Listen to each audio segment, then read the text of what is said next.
কাতারের ব্যবস্থাপনায় জার্মানি থেকে কাল আসছে এয়ার অ্যাম্বুলেন্স। রোববার লন্ডনে নেওয়া হতে পারে বেগম জিয়াকে। শারীরিক অবস্থা বিবেচনায় চূড়ান্ত সিদ্ধান্ত নেবে মেডিকেল বোর্ড।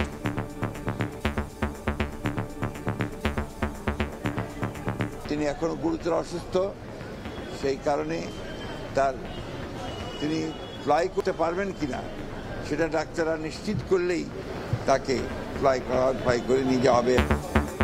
ঢাকায় পৌঁছেই এভার কেয়ারের শাশুড়ির স্বাস্থ্যের খোঁজ নিলেন ডাক্তার জুবাইদা। আশাবাদী নেতাকর্মীরা। ডাক্তার জুবাইদা রহমান সশরীরে মেডিকেল টিমের পাশে আছেন, আমরা আশাবাদী হয়ে উঠেছি। তার সান্নিধ্য পেলে, স্পর্শ পেলে আরও অনেকটা তিনি ভালো হবেন। ওনার অসুস্থতা মানে সারা বাংলাদেশ অসুস্থ।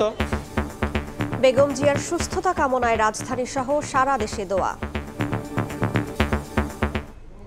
দেখছিলেন প্রধান শিরোনাম। সন্ধ্যার সময়ের সঙ্গে আছি আমি রাইসা জান্নাত।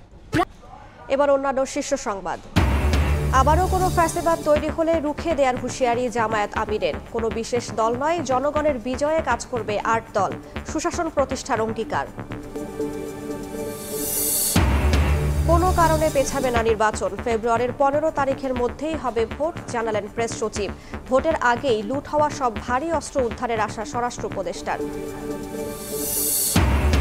শেখ হাসিনাকে ফেরাতে ভারতের ইতিবাচক সাড়া পায়নি সরকার, জানালেন পররাষ্ট্র উপদেষ্টা। এখনই আশা ছাড়তে চায় না বাংলাদেশ। কূটনৈতিক তৎপরতায় সাফল্যের প্রত্যাশা।